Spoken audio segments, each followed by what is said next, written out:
Hey, this is Sophia, and this is your weekly bread. And God is wanting to encourage you about patience. By the time you're seeing this, Merry Christmas to you, and let's get into it.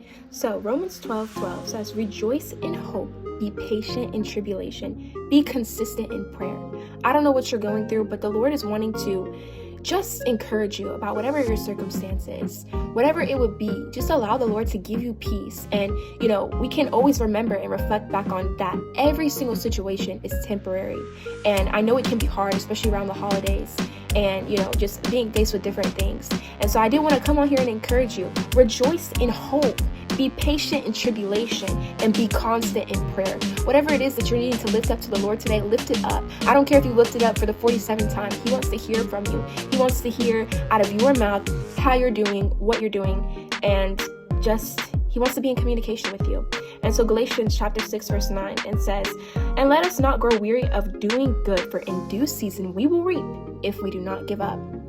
Listen, God does not want you to give up, no matter what it is that you're going through in your life, and you're just trying to be patient. You're like, God, I don't know why I keep going through this circumstance over and over and over again.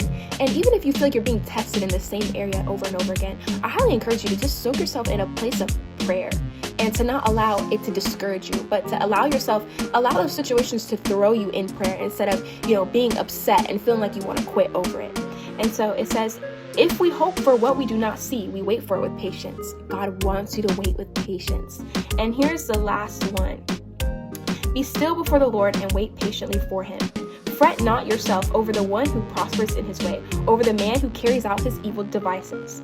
Refrain from anger and forsake wrath. Fret not yourself, it only tends to evil.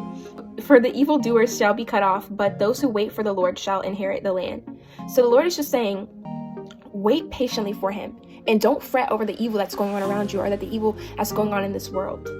And it says, refrain from anger and forsake wrath. Do not fret yourself. So it's saying, don't be upset. Don't fret. Don't be surprised when you see all these different things going on.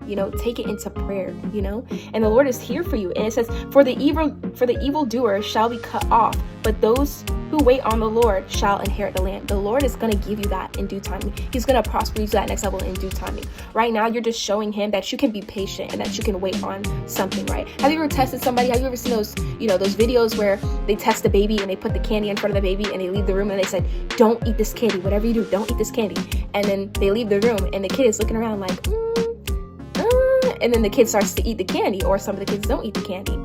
So do you trust your Father enough to wait and to not take things that don't belong to you? Do you trust the Father enough to not fret in this season, but to take everything into prayer? And it says, rejoice in hope, be patient in tribulation, and be constant in prayer. That is your weekly bread with Sophia. Have a good holiday.